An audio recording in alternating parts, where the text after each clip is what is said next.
All right, to finish us off for the whole conference, very exciting for me at least. We have Helen Anderson, who's the development manager for technology from Sage. And we also have John Barbrook, who's from Lancaster University. And they'll be talking about how Lean Library was unlocked at Lancaster University. So if you guys want to go ahead, I'm going to self-disappear and you can take over. Hello, everybody. Thank you ever so much for letting us present today at your meeting. We're delighted to be here. Hopefully, you can all see my screen and hear me. Yes, we can. Brilliant. Excellent. So thank you very much for the introduction. Yes, I'm Helen Anderson. I'm Development Manager at Technology from Sage, and I'm thrilled to be joined by John Barbrook, who is Faculty Librarian at Lancaster University here in the UK. We're going to talk to you today about Lean Library and how it's helping Lancaster University with their strategy to support citation justice and level up their systematic review process to support diverse groups. I want to get a bit of background in first on Lean Library, but I'm very conscious of not taking John's time because it's John who we really want to hear from. Just a bit of background. Technology from Sage is owned by Sage Publishing, and who will be known to you hopefully as a provider of content in social sciences. And we were set up by Sage Publishing in 2022, and really we were set up to ensure that the provision of content remains relevant and innovative going into the future. And our mission at Technology from Sage is to help redefine and amplify the power of the academic library on campus. I just wanted to say I'm so thrilled that I'm visiting Australia in July. I'll be attending Valor and I'll be on the Sage Publishing stand, Sage 26, stand 26. So it would be fantastic if you were there, if you could come and say hello to have a chat. So just some context across our product suite at Technology from Sage. We have Talis Aspire, which is a resource list management system, might be known to some people on this call. We have Talis Elevate, which is a social annotation tool. We have Lean Library, which is about access and discovery, and we're going to look at Lean Library today. And we also have SciWheel, which is an authoring and citation tool. So we're looking at these products to see commonalities across the workflow to help our customers improve their patrons' workflow. We'll never say you have to buy every one of these products, but we are looking at how they can work together to support that undergraduate and researcher workflow. But just to look at Lean Library, what is Lean Library? So essentially it is a browser extension that patrons download onto their browser. And once they've done that, the extension sort of follows the student and researcher around. It's like the library on their shoulder, helping them access content and also library services. We were very conscious if we wanted to help universities solve their problems that we really wanted to understand what those problems were. So back in 2021, we wrote a report, we surveyed multiple stakeholders just to see sort of what are library patrons doing. And it told us something which I think perhaps we know, but it's just nice to have the data behind it. And that is that the majority of patrons don't start their research journey on the library website, unfortunately, or at the library.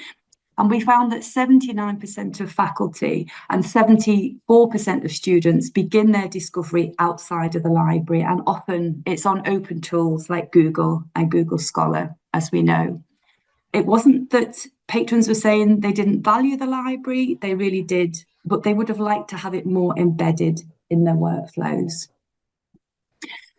Because I'm conscious this is a lightning talk and it's we've got to pack a lot in, there is a heap load of functionality in Lean Library that helps support that process of discovery and access. So I've just sort of wrote some of these down here because there's no way we can touch on all of this, but I did think it was important just to show you a bit of this functionality, and hopefully it will then support what John is talking about. So essentially, Lean Library is an access tool. So it's facilitating access to your library resources, particularly sort of that discovery layer where so much, you know, work and expense and knowledge goes into. Like if the student's starting at Google, how do we get that into the workflow?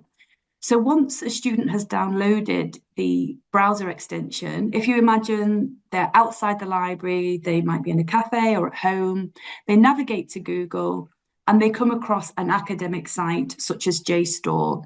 So because they've got that pop-up, the extension, that pop-up immediately activates saying, don't worry, you can get access to this site. So once they've clicked on that get access box like this, they will be pushed through to the authentication. You only have to authenticate once on each browser session, and then they will then have access to all the library-owned content on that domain. I wanted to put this example in using Amazon to illustrate how we can look to ebook alternatives. So if somebody lands on a page and they might be, you know, if they're under pressure, they might be tempted to click on that to purchase something if they've got a dissertation that's due in or whatever, but the pop-up is opening up and saying, don't worry, there's an ebook alternative of this in the library, and they will lead the patron to that library-owned copy. There's a great bit of functionality that runs throughout Lean Library, what we call highlight and search. So on any page, you can highlight some text, right-click, and then that will lead you through to your discovery layer, or you can have up to 5 databases on there that you can click through to. We have this discovery layer as the first port of call. If the extension doesn't find any content there, it will then default to our open access database, which is Unpaywall and Core, and also DOAB for monographs. And if it doesn't find any content there, you can then set up your interlibrary loan behind the scenes, and it will present your form, and an order can be placed for the book as well. So that's all sort of pre-packaged behind the scenes, and it pretty much runs itself. We hear, you know, set and forget, the tool runs itself. What assist messages are bespoke messages that institutions can communicate with their users across anything really, on websites that they have ownership of. So this is an example where someone's navigated to Sage Research Methods, and the assist messages said, do you need further help? If so, click this form and book a session with your librarian. So we have loads of different examples of that. A lot of examples around access. You know, this has got limited user licenses, you know, come back later. Or if you're advertising an event for the library, whatever, you can place these messages. They can run differently on campus or off campus, or a combination of the two. Really nice bit of functionality in Lean Library is for onboarding. So you can place your LibGuides or any other type of guide directly at the point of need. So this is a really straightforward example. Someone's navigated to Google, and immediately that pop-up has opened up with a guidance on how to use Google. And of course, once they've read that resource, they can mark as read, and then that gets sort of stored in the floating access button, and that's a little bit that sort of follows the student round, and they can reopen that at any time.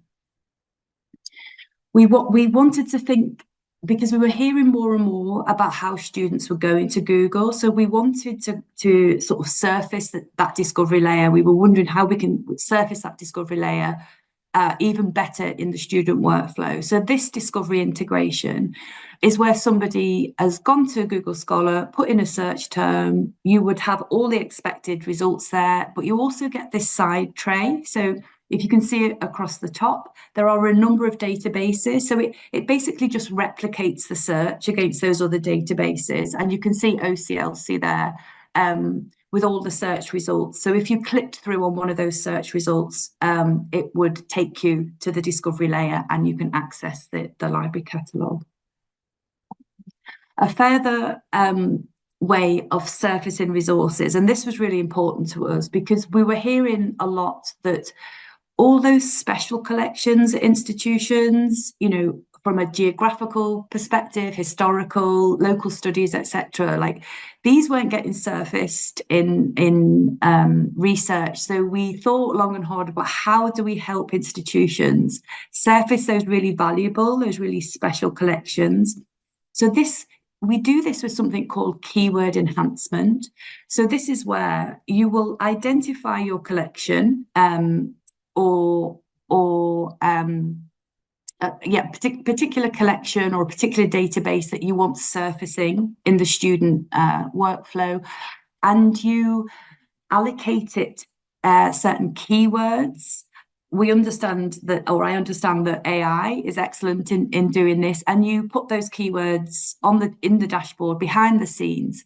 So when a student comes to Wikipedia or Google and does that search, so here we're searching Wikipedia for visual research, it highlights those keywords, so you can see here, and then it will give you a little bit of a synopsis, and if you want to, you can then click through and access the main collection. So we've got great examples of people sort of surfacing poetry collections, you know, special printing collections and things like that with keyword enhancement.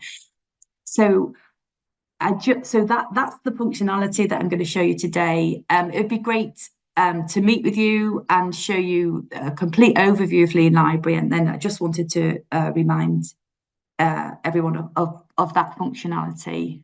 So thank you for hopefully sort of laying the background for what John's going to talk about, and I'm delighted to hand over to John now, and I will still move the slides on for John, but John, over to you. Thanks. Fantastic. Oh, thank you very much, Helen. Super. Hi, my name's John Barbuck. I'm a faculty librarian here at Lancaster University, and I've been working with Helen and Lean Library on implementing our Lean Library package and our Lean Library Futures package. So what I'm going to do is just talk to you about a bit about Lancaster, a little bit about decolonising. We'll introduce that into what we're doing here. Oh, well, Helen, could you move the slides on?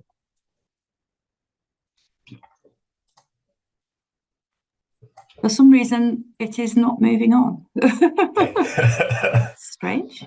Over to me. But anyway, well, while we're here, we'll talk about it. So basically, the first thing I've got to do is just give you a little bit of a introduction about Lancaster, because my library director would never forgive me if I didn't.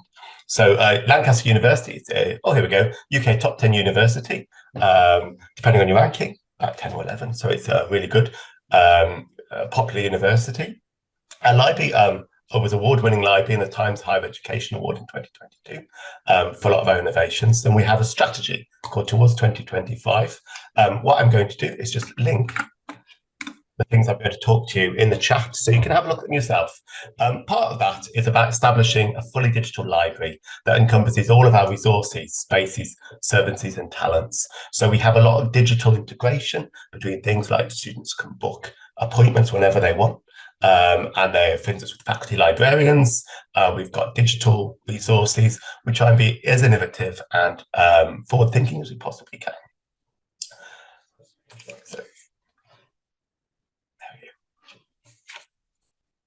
Oh, let's see. I imagine our presentations going probably around the world about 2 or 3 times. To the next page. Super, there we go. So about decolonising, and decolonising is very, very common now in UK universities.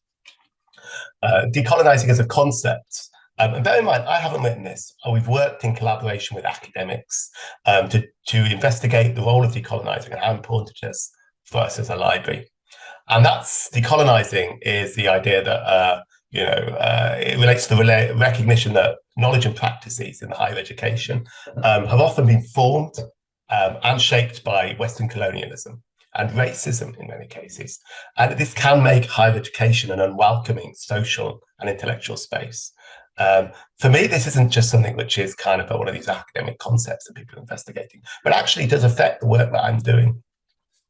For us, however, in the library, part of decolonising is that it raises these complex questions that do go beyond extending reading lists and buying materials, but it requires us to think about the nature of our relationships, both in the classroom and in our spaces that we have, and how they're assessed, our literature, theories and methodologies, and how we interact with students in other universities.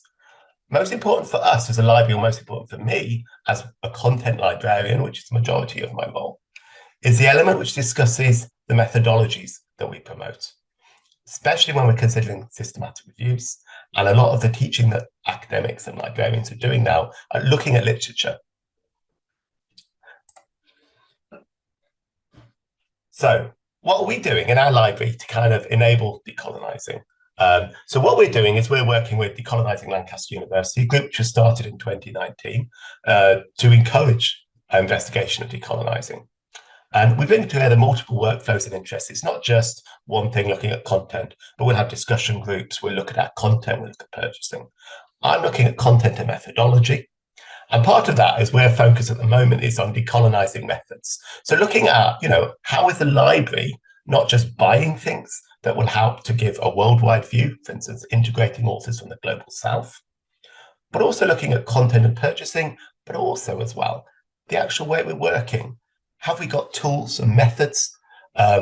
Is what we're encouraging students to use actually focus very much on the UK, America, Western countries, the global north, or actually is it including the global south as well?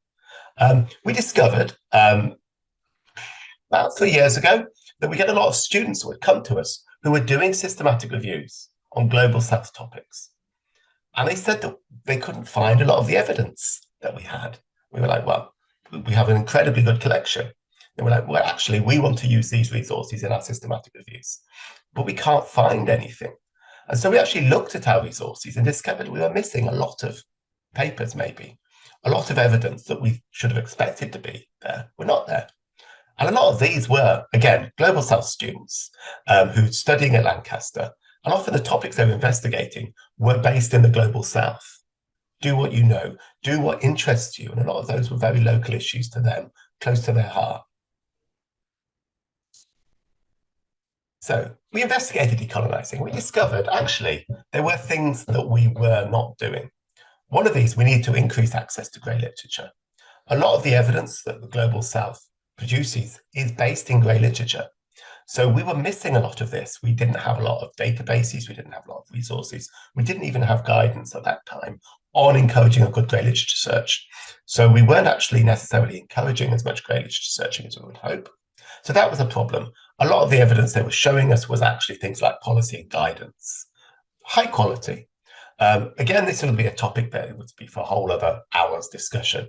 But if you're a grey literature author, there can be a lot of barriers to publication in what you would regard as a high quality journals. It doesn't mean the work itself is not of a high quality. It's just it's more difficult to publish. So part of that was we needed to support Google Scholar searching. A lot of us academics and librarians have been going, oh, don't use Google Scholar, use our fantastic databases. But then we realized that actually, unfortunately, Google Scholar has the best coverage for the Global South. One thing we did was really easy was we indexed open access in our discovery service. We didn't have access to open access within that, so we added that to it. Things like open journal system, journals and open access is a common way that authors in the Global South would publish. We also produced some librarian-led guidance, decolonising literature searching, which is embedded within other guidance for literature searching. And we tried embedding without our present guidance. So that's the element we call decolonising by default. So essentially, you're using our resources and you don't really have to engage as much with the concept of decolonising, but the actual resources you're using are decolonised. Super. So two purchase resources that we actually did get and have proved really useful for this. And this ties into why we need to use Lean Library. One of these is Overton.io, and that's a searchable index of policy documents, guidelines, think tank publications, and working papers. This collects data from 182 countries, and there's lots more being added all the time. One thing that's really useful for policy Overton.io is the ability to filter out global north countries. Absolutely brilliant. So you can actually be looking at a certain country. For instance, if you're looking for an intervention in the UK, and it's for patients who originally recently immigrated from India, it's really useful to be able to just look at India-produced evidence. And you can filter out NGOs, you can filter out Global North-produced evidence, and really, really look at the local evidence, which can be super helpful in that context. Also, we have Policy Commons. Policy Commons is new and, again, really developing very quickly. And this indexes and links to policy briefs, working papers, think tanks, NGOs, NGOs. It's another fantastic grey literature resource. We lost a lot of grey literature resources, especially in Europe. There were things like All Cats Are Grey, as well as lots of grey literature searching websites. And in the UK, we also lost NHS Evidence, which was a health-based grey literature discovery service. But now these are actually coming in. I believe Policy Commons has just released a health module as well, which is really useful. So, but unfortunately, we went on a bit of a purchasing glut. We started buying lots of resources. We were like, great, we want to encourage people to use this resource. We want people to not go to this website, but actually start using this website. This website you're looking isn't very good. If you're trying to integrate authors from the global south into your search, you want to improve the awareness, which we call citation justice, of these authors. So, so essentially, a resource will take 3 to 4 years to really get traction, but we wanted to get immediate traction. Also, some of our LibGuides, certainly the newer ones, did take a while to get put in LMSs like Moodle, so therefore didn't get used as a lot. So again, we'd be waiting a couple of years for people to start looking at our LibGuides, which are about this topic. And finally, we need to kind of enhance Google Scholar. You know, we've got our databases. To be honest, they're much more usable than Google Scholar. They're much more, you get your full text automatically in there. They've got extra features, which are really useful. So what we need to do is bring back Google Scholar. We also use lens.org, which is another website as well to encourage that. But these searching interfaces, which actually index a lot of Global North, Global South resources alongside Global North, are really useful. Again, decolonizing by default, not saying, okay, this website you have to look at. No, we want to have a resource which has everything in it.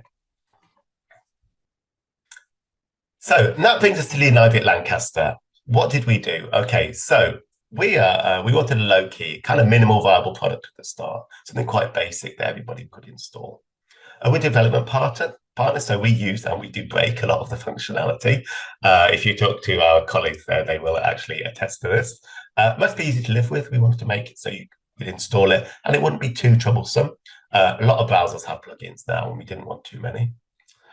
It's used for inductions, encourage the inductions for everyone to install it. So we get high student engagement, then we get quite a slow reduction. People no longer need it. It's targeted at the moment towards undergraduates, and it produces a sort of curated web experience initially. So where does Lean Library help? Okay, so Lean Library for us, it helps with 2 things at the moment. Surfacing our LibGuides. So on a lot of websites, what Lean Library does is you go to it, it brings up a LibGuide on the side as well. So certain websites with grey literature in them, websites you might want to access a grey literature guidance, you can actually have a nice sidebar at the moment. It also pushes you to decolonizing literature searching. And what we do, which is slightly different, is we don't actually highlight some of the resources. What we do is we actually have it pop up in a massive long list of websites, usually the top 10 links in Google. And this helps people to go to the websites they're used to, but also get nudged to our resources. Also, we have it embedding in our new resources. For instance, if you go to a website which someone's told you about, like overton.io, it will log you through and give you the correct link. We've got the Enhanced Scholar. So that gives you some additional features such as full text, ability to go and find at Lancaster, and also gives you the full text. So Google Scholar isn't as disadvantaging. And what we also have, and this is a bit slightly thematic onboarding. So for instance, if you go to a UK policy and guidance website like gov.uk, it will say, actually, you might want to consider looking at our worldwide policy and guidance. So again, we'll have the top 10 links on policy and guidance in Google. automatically alerting you to your policy and guidance.